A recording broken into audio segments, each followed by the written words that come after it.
täna jälle, nagu ka paaril viimasel korral, siis nagu ma olen aru saanud, ei ole meil siin konverentsieed ulmeühingu presidenti Veiko Peliälsi, kes selle ürituse, mis on siis sarjas Õhtud Eesti ulmega, ulmeühingu ja Kirjanike Liidu ühissari, kes selle siis sisse juhataks, mistap ma siis ütlen ise, et ütlesin juba ära, mis asi see on Õhtud Eesti ulmega ja täna siis esitleme siin kirjastuses Fantaasia üsna värskelt ilmunud Shirley Jacksoni romaani Kummituslik Hillimaja, mis on siis üks 20. sajandi kuulsamaid õudusromaane, aga ilmselt ei ole väga vale öelda, et Eestis on nii see kirjanik kui romaan suhteliselt tundmatud isegi ulmefännide hulgas.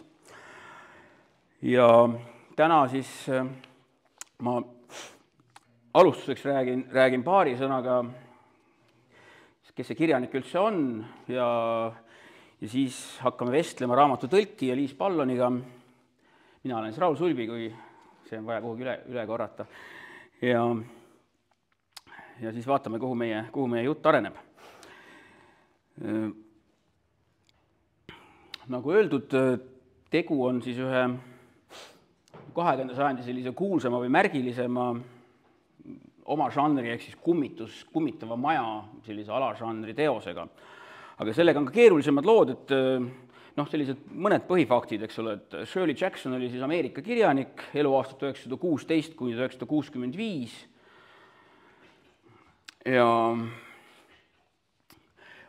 aga sellest hoolimata, tema positsioon seal Ameerika kirjanduses on üsna selles mõttes nagu selline omapärane või isepärane, et ajal, kui ta oli tegev, siis 1940-ndatest kuni surmani 60-ndate keskel, et ta ei olnud nagu hirmus tuntud ja hirmus hinnatud ei kirjanduslikus peavoolus ja veel vähem teda nagu tema eluajal nagu jälgiti või tema loominguga oldi kursis siis nagu ulmežanris õuduskirjanduse fännide poole pealt. Et tema selline kontekst, hariduskäik, elukäik oli selline pigem nagu peavoolukirjanduse inimese oma, et õppis New Yorgis, ülikooli ajal tutvus ka kirjandust studeerinud, temaga umbes sama vana Stanley Edgar Hymaniga, kellest siis hiljem sai kuulus kirjanduskriitik ja üsna varsti pärast seda ülikooli, nad juba ülikooli ajal kusagil seal abiellusid, üsna varsti pärast seda sai siis see mees endale töökoha hästi elitaarsesse Vermonti ülikooli, Bennington College, kus siis tema erialaks oligi kirjandusteadus. Ja Shirley Jackson oli siis selline omal ajal igati tüüpiliselt siis selline kodune naine. Ja siit nagu sellest nagu nende pere- ja koduelust tõukub väga palju tema loomingu selliseid motiive ja teemasid. Et kui paar sellist lühidat märksõna juba anda, et siis oma eluajal ta umbes 3 aasta võrra valetas oma sünniaastat näiteks. Tegi seda nooremaks.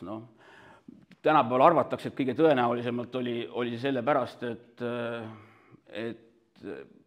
ei jääks muljet, et tema abikaasa on temast noorem 3 aastat, vaid nad on vähemalt sama vanad. Et tema abikaasal imelik ei oleks. Ja selle nagu koduse elu või majapidamise juhataja elu kõrvalt, lastekasvataja kõrvalt, neil oli 4 last, siis tema selline kirjanduslik pagas ei ole nagu ülisuur, 6 romaani, 2 sellist memuaarköidet ja umbes 200 lühijuttu. Nüüd see, kust tema nagu selline karjäär algab, ongi selline hästi selline peavoolukirjanduse või selline elitaarne, eks ole, 1940-ndate kusagil seal juba alguses, ülikooli aja lõpul, hakkasid nad mõlemad abikaasaga tegema siis kaastööd ajakirjal New Yorker, selline väga kuulus kirjandusajakiri, kuhu siis mees kirjutas kriitikat valdavalt ja Shirley Jackson siis novelle. Ja selline, mingine ikkagi nagu selline kuulsus tal peavoolus põhimõtteliselt oli ja see saigi alguse 1948. aastal sealsamas New Yorkeris ilmunud või äkki kusagil mujal ilmunud, ma ei mäletagi pärast, lühijutuga Loterii, mis on põhimõtteliselt huvilistele ka eesti keeles kättesaadav. Nüüd iseasi, kui paljud on seda lugenud, ilmus eesti keeles Vikerkaares numbris 5987 Mati Soomre tõlkes ja hästi lühikene, 6-7 lehekülge on seal Vikerkaare numbris. Ega ma seda ümber jutustama ei hakka, et see on nagu püändile üles ehitatud lühijutt, aga see oli selline omas ajas üsna selline kurikuulus või sellest sai kohe üsna selline palju kõmu tekitanud tekst, oma sellise šokeeriva ja julma teema või sellise püändi poolest. Ja nii et väljaanne, kus see ilmus ja autor ise hakkasid saama hästi pidevalt, tuli vihaste lugejakirjade vool pärast selle ilmumist. Aga hilisemal ajal loomulikult see novell oligi peamiselt see, mis tõi nende perele leiva lauale, kuna selle kohta öeldakse, et see Lotterii on ilmselt 20. sajandi Ameerika kirjanduse üks kõige rohkem taasavaldatud novelli igasugustes õpikutes, lugemikes, just selline nagu novelli tüüpnäitena või sellise novelli etalonina, et seda on tõesti lugematu arv kordi avaldatud, ka igal pool õudusantoloogiates, aga just eelkõige väga palju sellistes kooli ja ülikooli lugemikes. Nii et soovitan selle kindlasti välja otsida, kes vähegi nüüd selle võib-olla meie jutu järel tahab kirjanikuga lähemat tutvust teha. Ja tema see elu oligi selles mõttes, et ulmeseltskond loomulikult oli temast nagu mingil määral teadlik, aga nagu teda väga omaks ei võetud, kuna ta avaldas ennast peamiselt just sellistes elitaarsetes peavoolu ajakirjades, sellistes klantsajakirjades, olgu lisaks New Yorkile veel seal Mademoiselle ja mingid sellised, ütleme, kergelt nagu daamide ajakirjad või nagu naiste ajakirjad, kus oli ka mingi niisugune jutupoogen sees. Täna meil on ka siin vist, ma ei tea, kas tänapäeval on, aga siin viimase paarikümne aasta jooksul on olnud niisuguse perioodi, kus näiteks ajakirjas Eesti Naine on ka mingi jutupoogen kusagil sees olnud, või vanasti oli ajakiri Favoriit, see ei olnud küll nagu otseselt naiste ajakiri, aga ikkagi, et seal oli niisugune jutupoogen.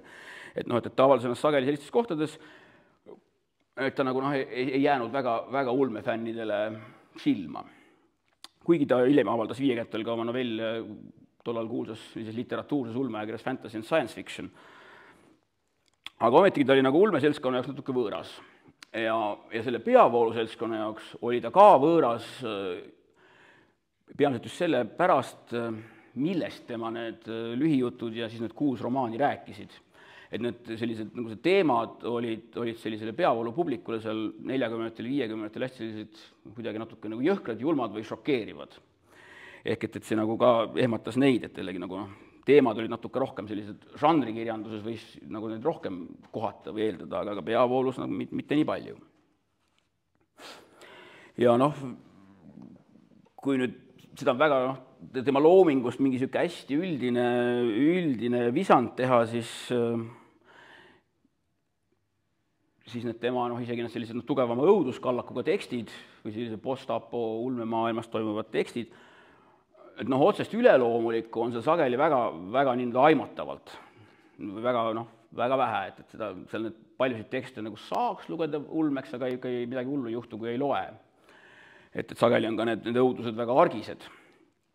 Ja valdavalt seal domineeribki selline teema nagu ingliskeelses erialakirjanduses domestic horrors. Ehk et siis ongi need sellised argise koduelu olmelisest koduelust tõukuvad teemad, siis peresuhetest.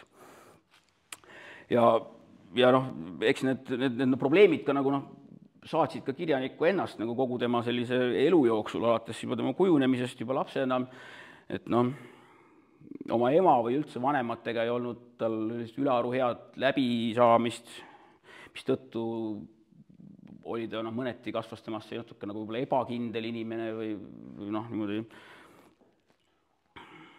oma väärtuses mitte nii raudselt veendunud inimene. Abikaasaga olid samuti probleemid suhted, sest seal 1950-60-ndatel seal Penningtonis, kus nad elasid Vermontis, et neil oli selline mehe survel selline üpris selline vaba või avatud abielu, ehk et sellest kirjandusteadlasest abikaasal oli mitmeid selliseid lühisuhteid paljude oma õpilastega seal kolledžis, tänapäeval on see vist hoopis keelatud. ja noh, selles mõttes, et aga nagu see selline vaba kooselu oligi rohkem nagu mehe survel, et ega see nagu Shirley Jacksonile kuigivõrd ei meeldinud, aga ajastu vaimust tulenevalt ta ei jäänud muud suurt üle, kui sellega nagu nõustuda. Eriti kui sellises, noh, tolle aja liberaalses keskkonnas elati ja oldi. Ja noh, tema nendest kahest memuaarköitest, mis on siis sellised, noh, sellised kerged, sellised visandid, noh, nende argielu või koduelu teemalised, natuke kirjanduslikud, natukene päriselust võetud, et noh, sealt tuleb ka välja, et ega tal ka väga hästi nii-öelda ei läinud see nende nelja väikese lapse kantseldamine üksinda kodus. Et ka seal oli probleeme, et noh, mõned teoreetikud näevad seal mingid tema nendes memuaarköidetes nagu sellist, et see on kuidagi naljaga pooleks, aga teised jälle ütlevad, et noh, et need pealkirjad kõnelevad iseenda eest ja mitte nagu heas mõttes, ehk siis nende kahe memuaarköite pealkirjad ongi Life Among the Savages, ehk siis elu metslaste keskel, ja teine on siis Raising Demons, ehk siis teemonid kasvatades.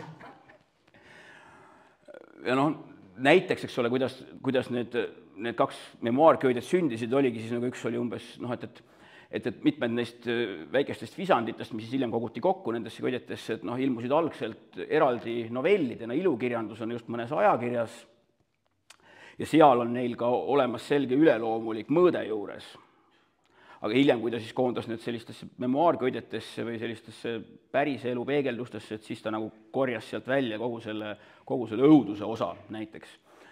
Et noh, kui kolitakse kuhugi majja, et siis selles raamatuversioonis ongi ainult niisugune puht praktiline olmeline majja kolimine, aga kui ta ilmus algselt kuskil ajakirjas, siis oli seal ka selline õudusmõõde juures, et kuidas see keegi kuri arst või keegi, kes selle maja umbes 200 aasta eest ehitada lasi või 150 aasta eest, et nagu kuidas tema seal majas kummitamas käib.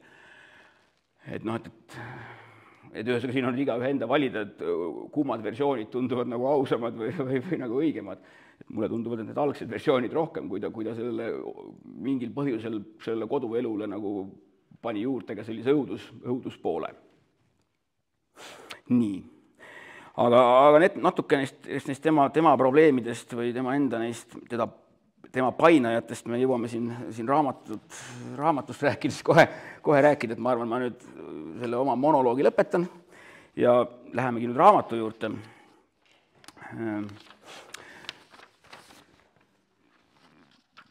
See raamat, kes nüüd nagu õudus kuidagi väga pelgab või kardab, ei ole selline klassikaline väga hirmus õudukas. Päris algusest. Hilli maja, olles mõistuse vastane, seisis omaette mägede taustal, peites endas pimedust. See oli siin niimoodi seisnud 80 aastat ja ehk seisab 80 veel. Maja sees olid korralikult sobituvate tellistega seinad püsti püsinud, põrandad olid vastu pidanud ning uksed olid hoolikult suletud. Vaikus kattis vankumatult Hilli maja puitu ja kivi ning mis iganes seal kõndis, tegi seda üksinda. Et noh, mu meelest nagu see annabki väga hea sellise nagu tooni sellele raamatule. Et siin on nagu rohkem, eks ole, sellist, kuidas ma ütlen, mingit sellist noh, nagu ängi või sellist kusagil kaugel aimatavat mingit surutist või õudust, aga noh, mingit väga otseseid jubedusi siin tekstis ju ei ole. Nii. Aga nüüd ma küsingi esimesed küsimused sinu raamatu tõlkija käest. Ehk kust sul tekkis mõte? Ma saan aru, et see on sinu idee, see tõlkimine ettevõtted, kust see idee üldse tuli, kuna? No, me Marikaga mõtlesime, et mis raamatut järgmiseks tõlkida. Ja mulle õuduskirjandus on alati väga meeldinud. Ja just nimelt sellised õudusromaanid, kus kus õudus ei ole tabatav, kus me seda ei näe ja kus see õuduselement on nagu mitmeti tõlgendatav. et samamoodi on näiteks Toni Morrisoni Armas, mida me ei käsitle õudusromaanina, mis tegelikult on õudusromaan. Kes on lugenud, see teab. Et sellepärast jah, Jacksoni valisin, kuna teda ka eesti keelde ei olnud tõlgitud ja minu arvates on see väga-väga eeskujulik romaan, mis peaks olema eesti keeles. Et ja väga hästi kirjutatud romaan. Et jah. Ma mõtlen selles, et aga näiteks sattus ta kuidagi näppu täiesti juhuslikult või oli see ennem neid mingit ekraniseeringut või kus see nagu see algtõuge on meeles või ei ole, ma ei tea. Nagu selles mõttes, et kui pidevalt lugeda raamatuid siis ja internetist otsida uusi juurde, siis ikka komistad on ju, teatud kindlate raamatute otsa ikka ja jälle. No eks see oli ka osa nendest raamatutest. Samamoodi Netflixis oli see Kummituslik Hillimaja sari, mille esimesest osast ei ole ma edasi saanud. Sellepärast, et ma olen seda korduvalt alustanud, aga seal on üks stseen, mida ma ei suuda lõpuni vaadata, sest see on nii õudne mu jaoks. Nii lihtsalt on. Ja noh, ma tahtsin teada, et mis värk selle raamatuga on.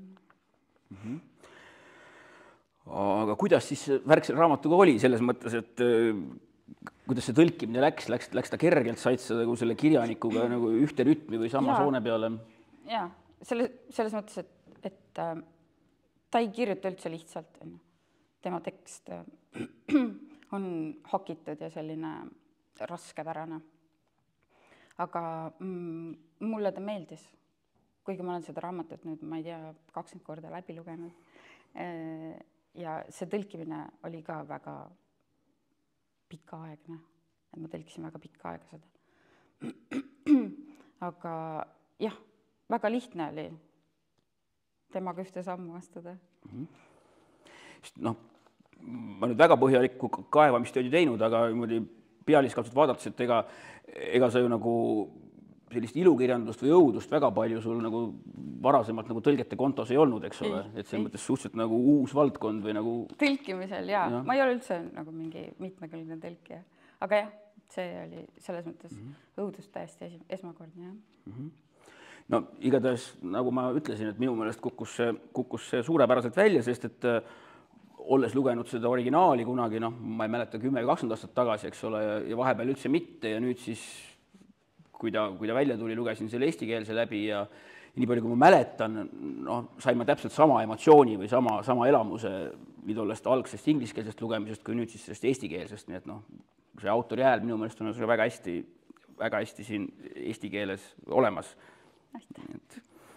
No siin selle tõlkimisel ka ma üritasin seda Jacksoni stiili matkida, aga samas eesti keele see õige kiri ja siis igasugused reeglid ja värgid, et nendega peab ka ju maadlema, sest eesti keel ja inglise keel on 2 ju erinevat keelt, on ju. Aga jah, ma andsin endast parima.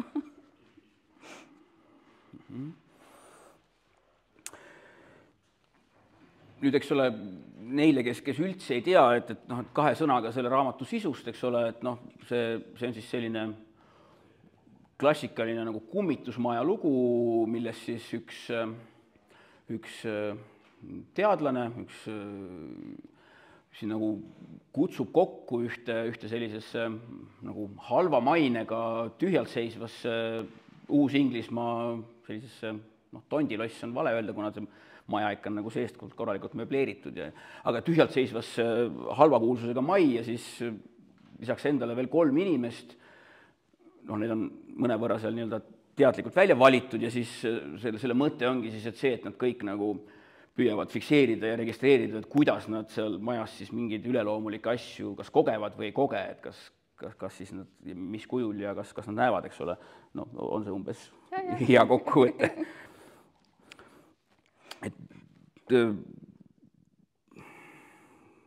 Mis su enda sellised nagu lugemismuljed sellest raamatust üldse nagu lugema hakates, mis sulle seal nagu kõige rohkem meeldib või? Mulle meeldivad need tegelaskujud väga.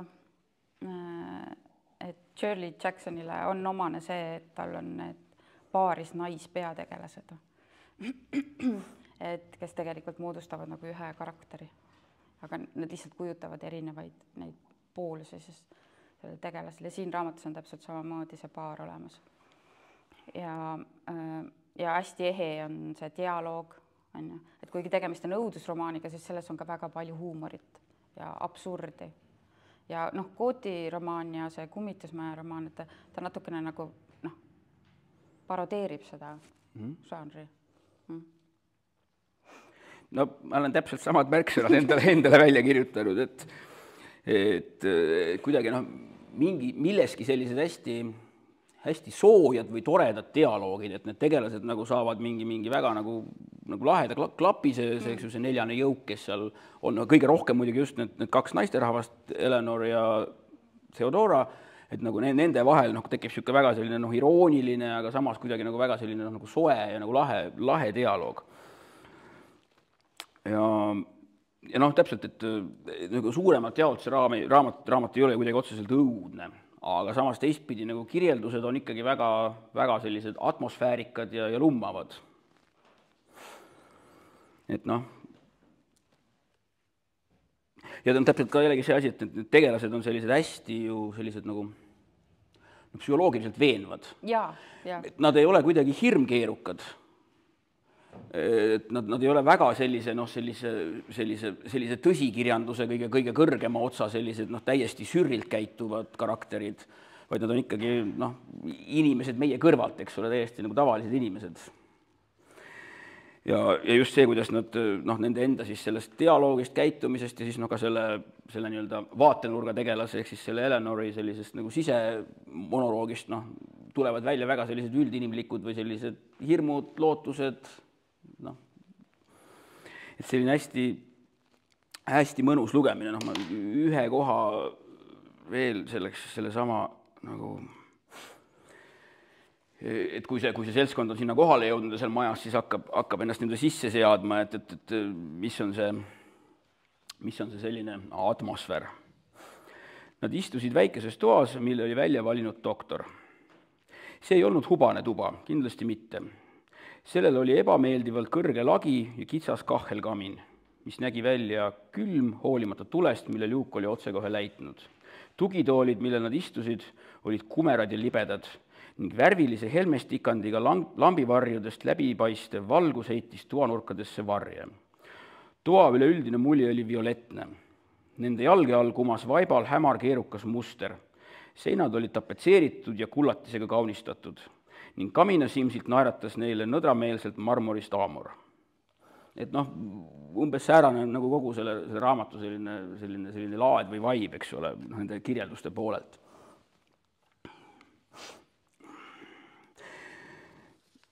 Ja eks ole just siin kuskil seal internetis vist lugemise väljakutsumise grupis keegi esimene arvustaja, kes seda juba arvustas, mainis seal kuidagi nõnda, et see minu järelsõna, kus ma nagu tutvustan selle kirjaniku elu ja nagu tema sellist tausta, et see oleks pidanud isegi olema raamatu alguses.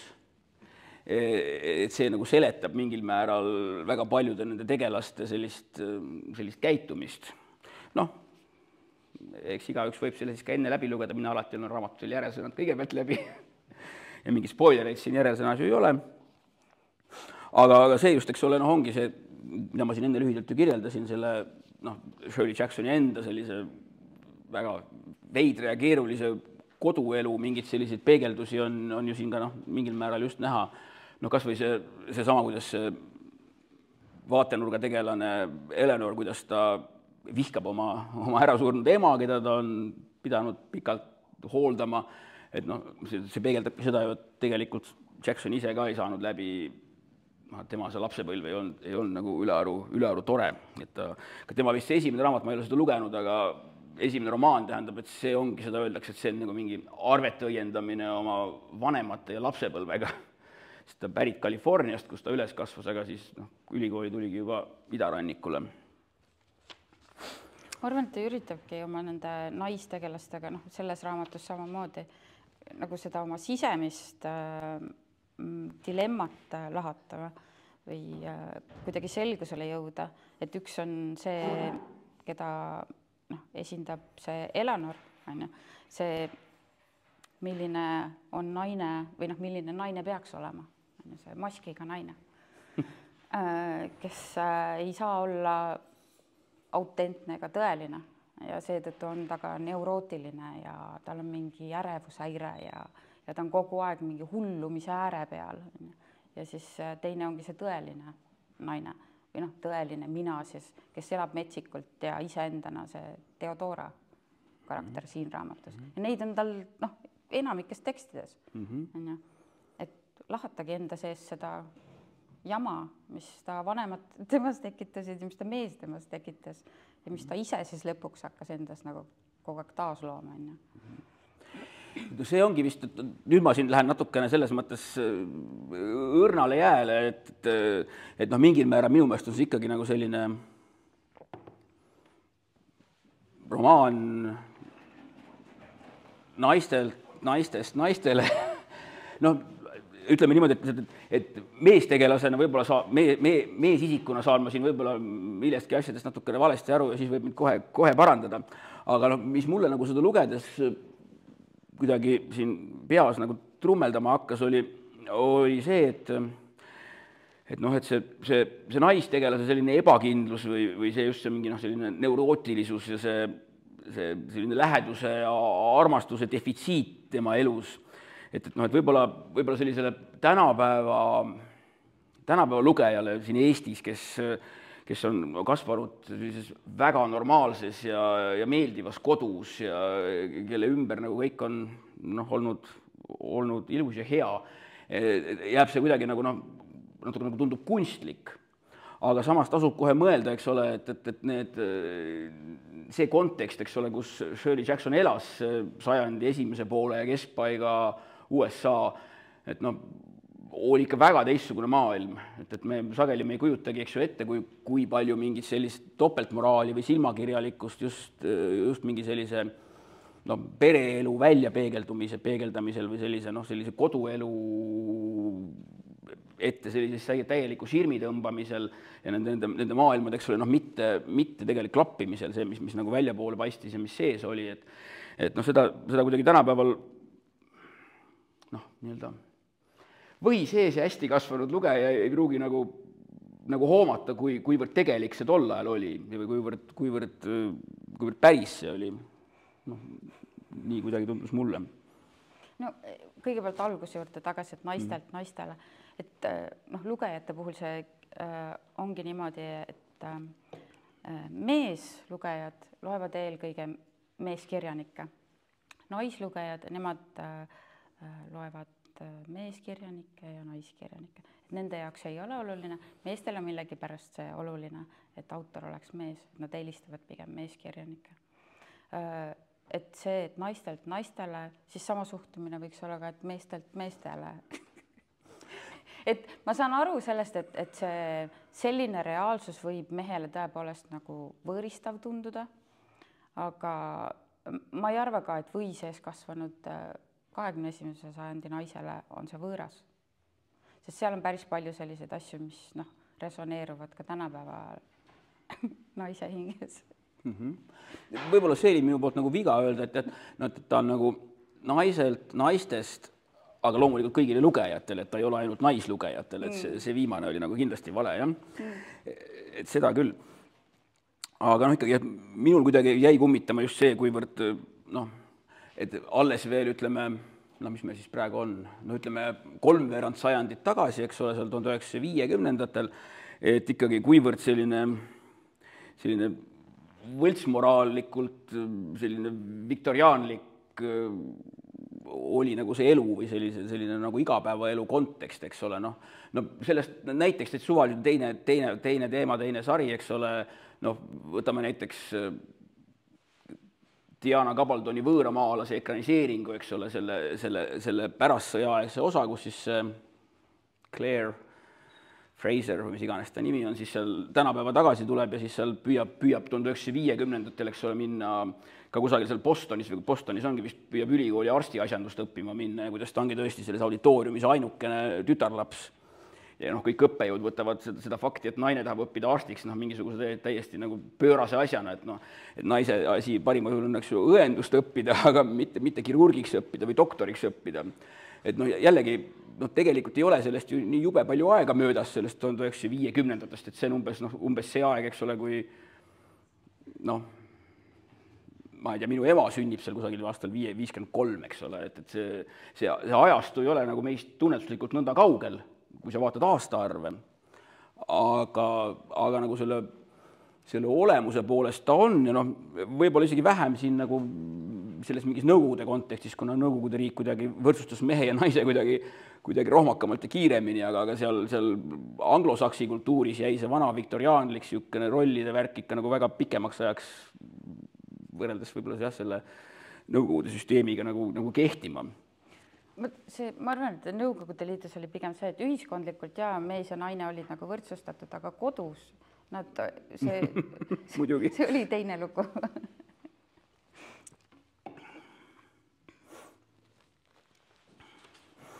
Aga et jah, et selles mõttes, et noh, et ega siin ütleme,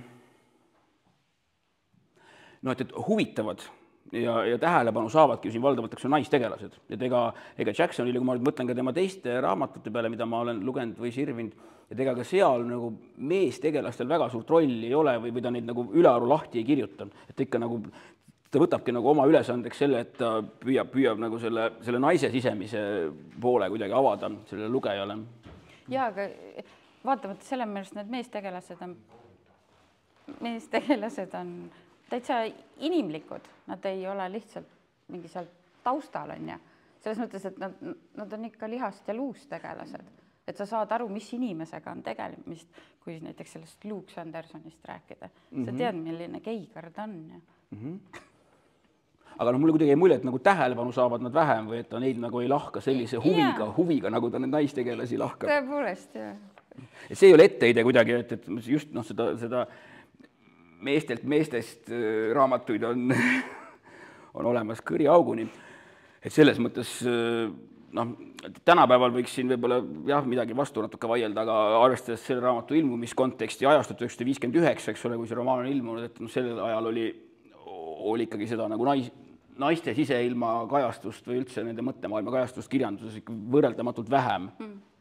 Et nagu ta omas ajas on ta ääretult nagu vajalik ja oluline. Et siin, jah, ärme lähme tänapäeva, et kas naised on vallutanud kirjanduse ja ka lugejate poole pealt ja kirjutajate poole pealt, et see on nagu teine teema. Aga siin kindlasti jah, üle 60 aasta taguses ajas see kindlasti nõnda ei olnud. Et noh, siin mõtlen, et sellised, jällegi see ei ole minu leiutis, eks ole, et noh, et siin see selline põhiline, noh, selline üksilduse tunne või on üks selliseid põhilisi asju või neid hirme, eks ole, mida see Eleanor tunneb ja noh, siin see üksindus on see, mis sellel kirjanikul endal oli. Ta oli ka ju aastaid kodus üksinda, lastega, ei julgenudki kodust väljas käia ja see isoleeritus ja kus sa seda välja elad, sa elad oma loomingus seda välja, seda hirmu.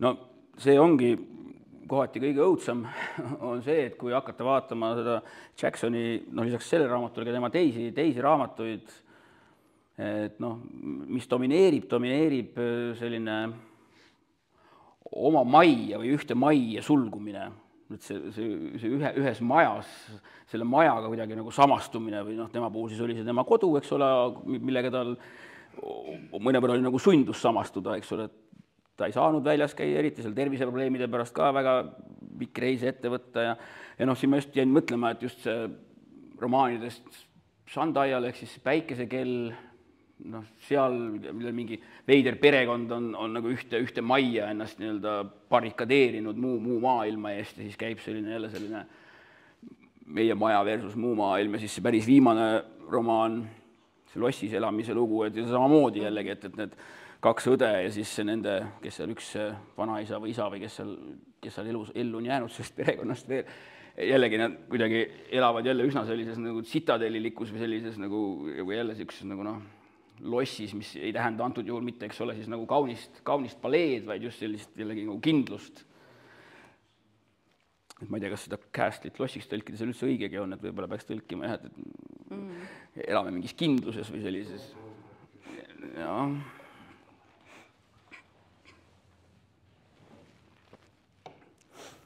Et ühest küljest on see natuke nagu kurb ja hirmutav, aga teisest küljest, kui me võtame, et on nagu on, et selles mõttes ongi Jackson nagu pakkunud selle 20. sajandi sellisele kirjandusele nagu sellise ühe kõige parema sellise sissevaate sellisesse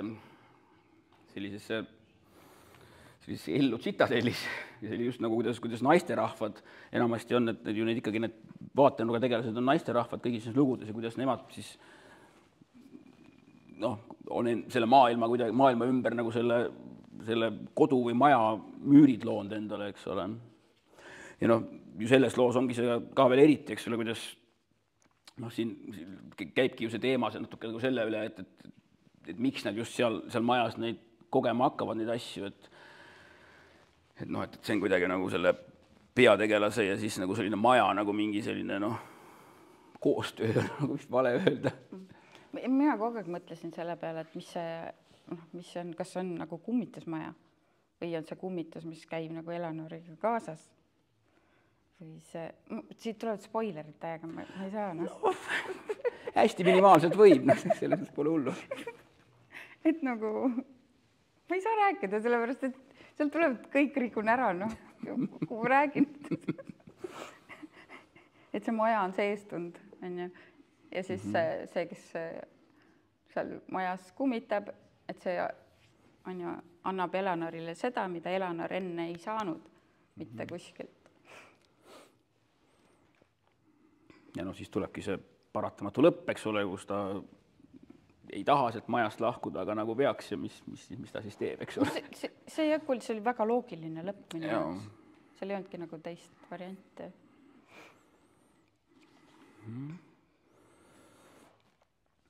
Aga et jah, et kui ma nüüd ei tea, et kui palju siin saalis on neid inimesi, kes on siis, sellest on kokku 3 ekraniseeringut, et kui paljud on midagi neist näinud. Et meie oleme siin vist ka kõik näinud natuke eriekraniseeringuid või mäletame erinevaid neist, et seda kõige esimest 64. aastal kuulsa lavastaja Robert Wise'i tehtud vist siis nagu kõige sellist tekstiturumat ja kõige nagu vaimsust kõige rohkem nagu edasi andvat. Ei ole mina sattunud nägema seda filmi, üsna tuntud filmi. Küll aga olen näinud seda 99. aasta remake'i The Haunting, mille tegi Jan de Bont, kes on ju kuulus üldiselt selliste märulifilmidega nagu Speed ja Speed 2.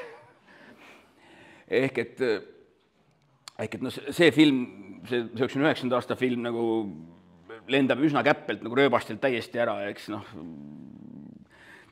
seltskond läheb ühte majja ka nagu otsima kogema, eks ole, kummitusi, aga siis läheb seal nagu selliseks pööraseks actioniks, selline hakkab loogu langema, et ta ei ole väga selle looga sarnane. Peale selle põhimotiivi läheb seal kõik täiesti lappesse selliseks 90-ndate küll visuaalselt ja atmosfäärlikult väga nagu lahedaks õudukaks, aga see ei ole see sama lugu üldse enam ja läheb nagu teiseks. Ehk et sellega võrreldes vist see, sa otsusid, sa oled seda tõenäoliselt näinud. Ja tõenäoliselt, sellepärast ma olen ahminud mingeid õudukaid, aga kui see on halb õudukas, siis ma järelikult, ma ei mäleta seda lihtsalt. Siis film see peamiselt elas selle peale, et seal mängisid tolle aja sellised hästi kuulsad näitlejad nagu Liam Neeson ja Catherine Zeta-Jones, eks ole, ja siis nagu selle peal see asi töötas. Sul oli Metsaga formaati vahepeal. Ma ütleks küsimuse, et nimeta palun mõni hea õudukas, mis on nagu minu isiksuseks panada küsimust. Et hea õudukas, mida saaksid raamat hea õudusraamat, mida saaks tõlkida? Mina? Jah, ei, ma olen Sulbi. Kes kannab mulle küsimus esitada? Nii. Korda küsimus. Õudukas, mida ma tahaksin tõlkida.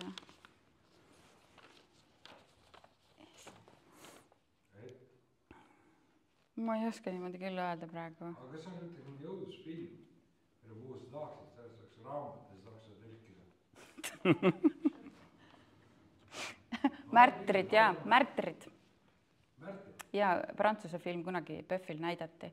Aga miks see? See on ääretult võigas film, aga selles on ka kasutatud täpselt sama seda motiivi, et mis see kummitus on, kes see kummitus on. Ja sellest võib-olla raamatut on halb kirjutada, aga ja see on ääretult huvitav film. Kui... Ma just mõtlen seda, et tahaks lugeda sellest raamatut, seal on Jaa. Aga et jah, ei, mina ei taha midagi tõlkida. Et noh, tõenäoliselt, eks ole, siin vast kõige rohkem ongi inimesed siis näinud seda kõige viimast ekraniseeringut, ehk siis seda Mike Flanagani Netflixi sarja, mis 2018 tehti, mida mina näinud ei ole, aga ma olen ainult lugenud selle kohta seda palju, et noh, et see olla päris hea arvustustest, aga jällegi nii palju, kui ma sisu kohta lugesin, et siis ta päris selle raamatu ekraniseering ei ole, et noh, ta küll on lähemal kui see 99. aasta asi, aga ta võtab siit nagu mingit varem toimunu või mingeid kõrvallugusid või mingeid nagu teisi liine, eks ole, toob vist sisse rohkem. Minu otsa pole mõtet sina polnud seda väga pikalt ei, ma ei saanud seda sellest ühest stseenist edasi. Aga siin vist teie olete seda näinud, eks ole. See on see, kus väike tüdruk on diivani peal ja siis ta tema kohale tuleb see kummitus naine, ma ei saa lihtsalt, ma ei tea, mis selles on, lihtsalt nii õudne. See väike tüdruk on seal üliäge, kes seda mängib. Ta on ise nii lahe, et see on juba selle seriaali juures suur väärtus. Väikse tüdruk on näitaja. Aga et noh, selles mõttes on nagu Jacksonil läinud nende ekraniseeringutega nüüd uuemal ajal üsna nagu paremini.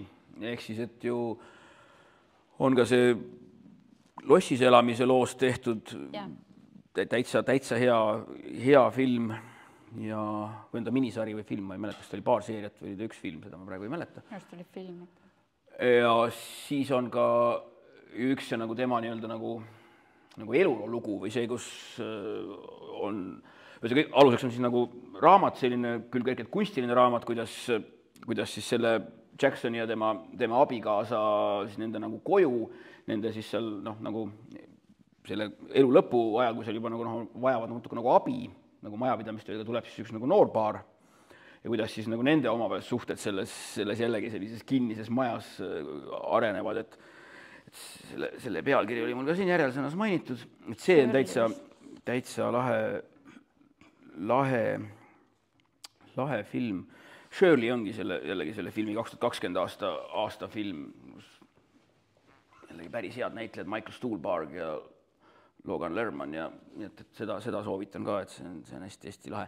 Kuigi see ei ole jällegi väga tõetruu, kuna sellest puuduvad nagu need 4 last, kes neil oli, et neid lapsi seal nagu majapidamises 60. aasta alguses ei ole, aga muidu natuke lubab endale kunstilisi vabadusi see versioon jällegi, aga üldiselt ütleme, et see Jacksoni see eluajal see, et teda nagu ei ulme seltskond ega see peavoolu seltskond nagu väga ei tunnistanud, et see on siin alates kusagil 90-ndatest nagu üle läinud, et ta on võetud omaks ja nüüd nagu postmortem on ta saanud nagu väga-väga oluliseks ja suureks just nende oma teemade pärast, eks ole, mis võib-olla omas ajas olid väga üsnagi harjumatud lugejatele ja üldsusele, avalikkusele, aga tänapäeval me elame üks ajal, kus kõigist neist nagu teemadest juba rohkem ja rohkem räägitakse, et kõik need koduse elu probleemid ja niisugune sordiini all olev vägivald ja mingid sellised jälle üksilduse ja kõik muud sellised küsimused, et need on praeguse ajal, eks ole, nagu olulised teemad ja siis ta on rohkem kui kunagi varem on tegelikult ta nagu moes või ta nagu sobib, ta kõlab, mitte moes, võib-olla vale sõnaga, ta nagu kõlab tänase ajaga nagu paremini, kui ta nagu oma ajagagi üldse nagu suhestus need tema teosed. Et see poolest nagu ta vähemalt pärast surma hästi läinud ja ka ulme või täpsemalt see õudusseltskond on nüüd ta niimoodi nagu tagantjärgi võtnud ka kaanonisse, eks ole, et öeldaksegi, et see on ju üks 20. sajandi nagu või üldse kõige olulisemaid selle kummitava maja tekste. Et lihtsalt, et siin, eks ole, konteksti jaoks, et muidugi see kummitava maja alažanr on jällegi ulmes hirmus lai ja suur ja läheb jälle tagasi sinna samasse kohta, kust üldse ulme tekib, ehk siis sinna Vana-Rooma ilukirjanduse aegades seal juba nagu tekivad need esimesed kummitava maja lood, kui seal see ei ole küll ilukirjandus, et see on rohkem nagu selline, ta tahab olla nagu tõsilugu, kummitava maja lugu, kui juba Plinius noorem ühes oma kirjas, tema need kirjad on kuulsad, eks ole, mis on säilinud, kirjeldab ühte Ateenas eksisteerinud siis sellist maja, kus siis käis üks selline käte ümber olevaid ahelaid kõlistav vaimring ja käis pidevalt ühte ja sama teekonda mööda siis seda maja ja hoovi ja siis ta alati ühe koha peal nagu kaob ja siis hakatakse uurima seal hoovis, et kus ta kaob ja siis seal kaevatakse välja ja siis sealt leitaksegi see ilmselgelt nii-öelda mitte korralikult sinna maetud ahelates luukere jäänused ja siis pärast seda, kui see on korralikult maha maetud viisakalt, et siis see kummitus kaob. Et selline hästi tüüpiline kummitusmaja nagu selline esmane lugu ongi jälle sealt Vana-Roomast, eks ole, kusagilt. Siis on kõik järgnevad lood on selle adaptsiooni? Jah, no niivõrd kuivõrd, jah. Aga siin raamatus räägitakse ka sellest? Ja noh. Aga ütleme jällegi, et ma siin ise olen ka sattunud viimasel paaril aastal arvustama just paari eesti keeles ilmunud sellist nagu üsna nagu tuntud või sellist väga lahedat kummitusmaja lugu, mis on nagu moodsa kirjanduse poole pealt. Et üks on näiteks Silvia Moreno Garcia Mehhiko õudusjutt, eks Mexican Gothic, mis jälle selline eelkõige nagu väga selline atmosfäärikas ja väga selline õudusmiljö peale lugu, aga teine on siis sellise rohkem nagu põnevuskirjaniku Riley Sageri Enne pimedat koju. Et tema eripära on see, et kõik need õudukad saavad nagu ratsionaalse lahenduse, et kõigi nende justkui õuduste taga on pärast mingisugune nagu loogiline seletus, aga too tekst on selline nagu puhas siuke nagu kummitusmaja nagu steroidide peal, et seal on nagu kõik need võimalikud kummitusmaja, need sellised alateemad pandud sisse, eriti sellises nagu hästi selliselt kommertslikult, efektselt ja et see on nagu selles palju sellise, kuidas ma ütlen, sellise viisakam ja sametisem ja rahulikum romaan, et siin ei ole nagu eesmärk kõigi selliste vertarretavate selliste hirmu motiividega, eks ole, lugejad nagu pahviks lüüa. No see õudus on jah siin hiiliv, et ta üritab pigem vormiga seda õudustunnet tekitada kui sisuga. Aga eks see selline kummitusmaja, selline kõige rohkem seda oligi juba esmalt seal George'ide ajastu Kooti romaanis oli seda kummitavat maja või lossi või kindlust nagu väga palju ja veel rohkem oli seda siis sellisest viktoriaanlikust tondi jutust läbi 19. sajandi, nii et esimene suur kuulus paroodia, seda saab ka natuke võtta sellise paroodiana, aga esimene suur kuulus paroodia oli juba 1887 Oscar Wilde'i Cantervilli lossi vaim, eks ole, mis ka nagu pilab juba seda kummitusmaja ja teeb seda väga selliseks kerglaseks ja lõbusaks looks. Ja sealt samast ajast siis sajandi lõpust 1899 vist on pärit siis ka selline hästi selline süvapsühholoogilise kummitusmaja algus, ehk siis Henry Jamesi Kruvikeere, kus siis ka tulevad need, eks ole, sellised ühe majateenija ja siis nagu laste sellise viirastuse teema ja üsna ka hirmsalt ja ei ole nagu kerge lugemine. Aga jah, et seda, et see on nagu kõige parem kummitusmaja lugu ütleb siis ise kuulsa kummitusmaja loo ehk siis Hiilguse kirjutanud Stephen King, kes siis ta sellel raamatule nagu 80-ndatel andiski sellise suure hoo sisse, kui King oli hästi popp ja oma siis selles nagu non-fiction raamat, kus ta õudusest räägib, Dance Macabre ehk siis surmatants, kus ta nagu räägibki erinevatest vanadest õudustekstidest ja siis ka filmidest, mis talle on kõik meeldinud, et seal siis ta ka seda kiidab nii 30 leheküljel ülivõrdes, et siis see andis sellele ka sellise uue hoo sisse selle raamatu ja autori nagu menule, siis nagu meie ajal. Nii. Kas ma olen midagi olulist ära unustanud? Meil on 50 minutit räägitud. Ma tahtsin öelda, et seda Jacksoni võib-olla see, miks teda ei võetud omaks tollel ajal, mitte kellegi poolt, oli see ka, et see romaan on postmodernistlik romaan ja 50-ndatel on väga vara kirjutada postmodernistlik romaani, sest ta on võõras lugejale. Ta ei ole harjunud sellist asja lugema. Samuti on see ka feministlik romaan, eks ole. Mitte selle sõna halvas tähenduses, vaid nagu kirjeldavas tähenduses, eks ole. Paljude jaoks on tänapäeval see sõna hirmutav tähendus. Ma vaatasin seda, et teda nimetati protofeministiks. Mina olen kokku puutunud protofeministidega 19. sajandist mitte 20. sajandi keskpaigast, kui feministlik liikumine oli juba nagu jalgu alla saamas, et ta ei ole vaata taotluslikult feministlik, sellepärast et ta räägib väga valusalt enda isiklikust kogemusest ja ilma selle ideoloogilise vundamendita või. Aga jah, eks ta ole mingil määral feministlik, jah.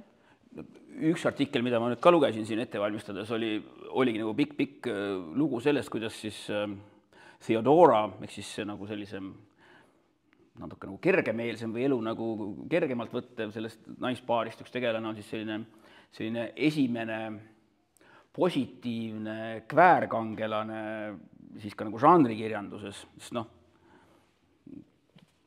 tema juures seda kväärtunnetust ikka nagu on.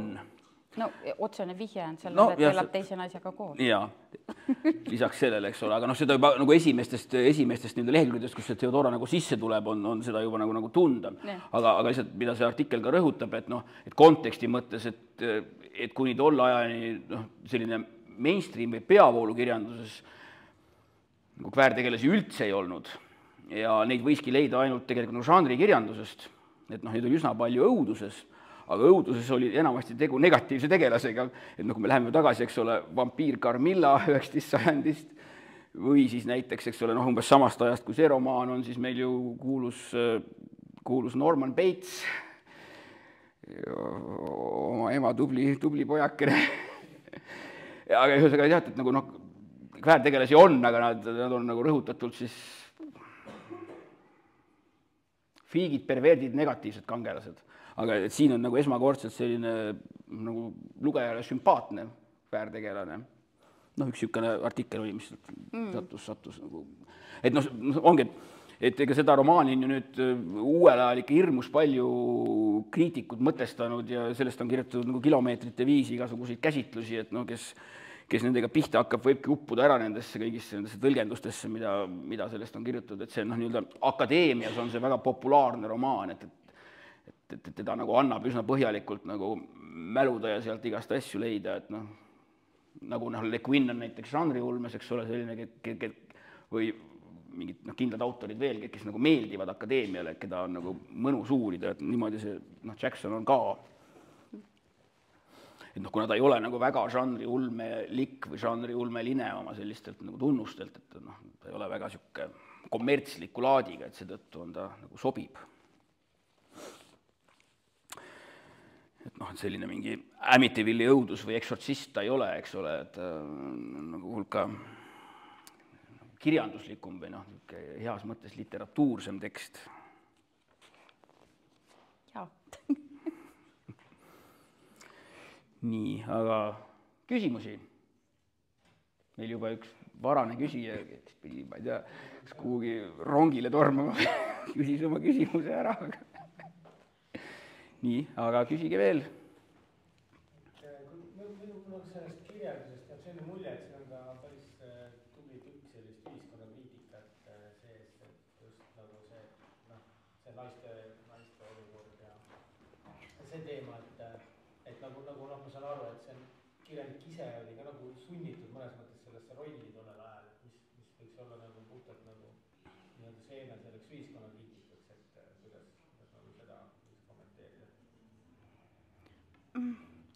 No jah, sunnitud, sul ei ole valikuid, nii et aga ma ei tea, ühiskonnakriitika, ma ei taju seda niimoodi siin raamatus. See on ikkagi nagu raportis isiklik teema, et ikka nagu, see on nagu nii on see üleviisi nagu väga tõlgendus on väga erinev võib-olla, aga et ei ole nagu seda, et umbes, et 50-ndatel oligi naised olid kõigis. Ütleme, mina lugesin ka ühest jälle käsitlusest, et jah, et selle kohta öeldakse, et nagu social criticism, aga samas, ütleme, see ei ole kindlasti mingi võitlev ühiskonnakriitika, eks ole, et ta ei ole kuidagi niisugune aktiivne, et ta küll nagu neid jah, nendel teemadel ta räägib, aga mitte kuidagi sellisel. Eks see lihtsalt paratamatult tuleb kaasa nende teemadega. Eesti keeles see ühiskonnakriitika kõlab kuidagi väga võitlevalt või nagu maailma parandavalt, aga see kuidagi nagu midagi väga, see teos nagu. agressiivne. See on nagu poliitika.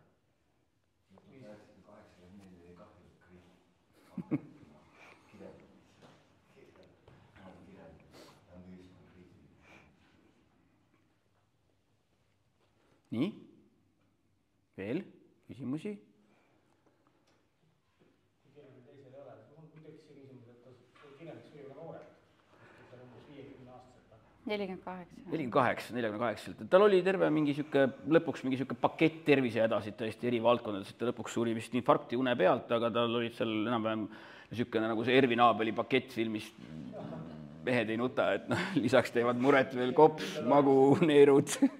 Et tal oli siuke täispakett erinevad hädasid. Ja noh, ta oli ahelsuitsetaja ka ja seal tollal arstid selliste olid nii-öelda tablettide jagamisega väga uljad, et tänapäeval selliste... No see oli see koduperenaise kokteil, amfetamiin ja rahusti, jah.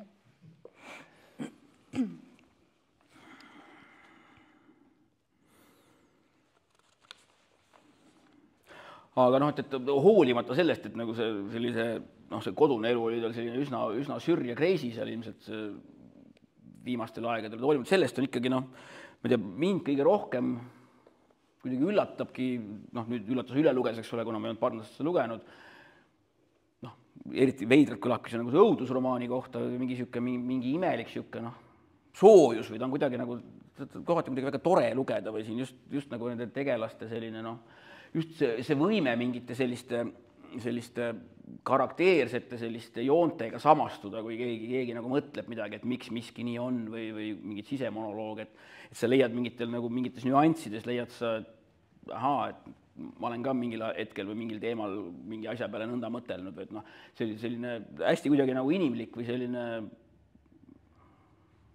tore. Oli minu kuidagi, see kõlab väga tobedalt, kui ma selle siin välja ütlen.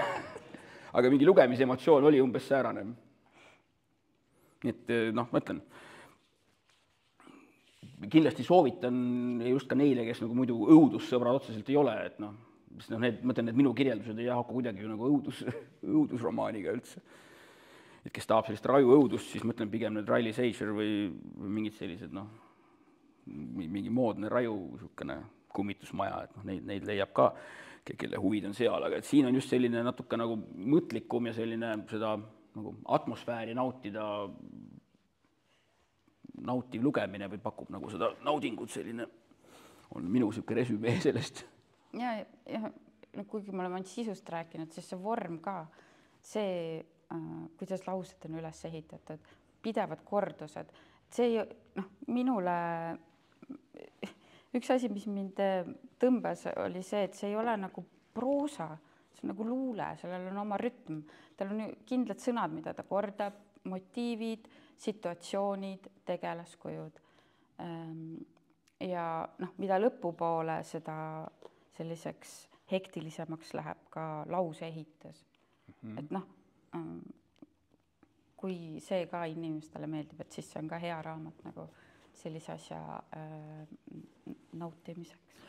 Nojah, et tal siin ütleme selle peategelasel hakkab, eks ole, kusagil üsna alguses juba peas kõlama mingi salm või mingi Shakespeare'i, eks ole, või kellegi teise mingi motiiv ja siis see nagu hakkab sobituma ka hiljem, kui nagu sündmused muutuvad nagu igasse uude konteksti, et noh, natuke siuke, mina ütlen siuke Sapkovski meetod, et kes on ka alati oma nendes Sorts-Geralti lugudes, noh, mängib selle peale, et umbes, et noh, paneb mingi novelli pealkirjaks seal, eks ole, väiksem kuri või see Mnieševs loo ja siis hakkab see väiksem kuri nagu töötama selle jutustuse raames nagu noh, eri tähendustes, eri kohtades hakkab nagu omandab nagu uusi kihte, see üks mingi fraas või üks mingi asi, et noh, et seda on siin tõesti, et seda on hästi ka lust lugeda.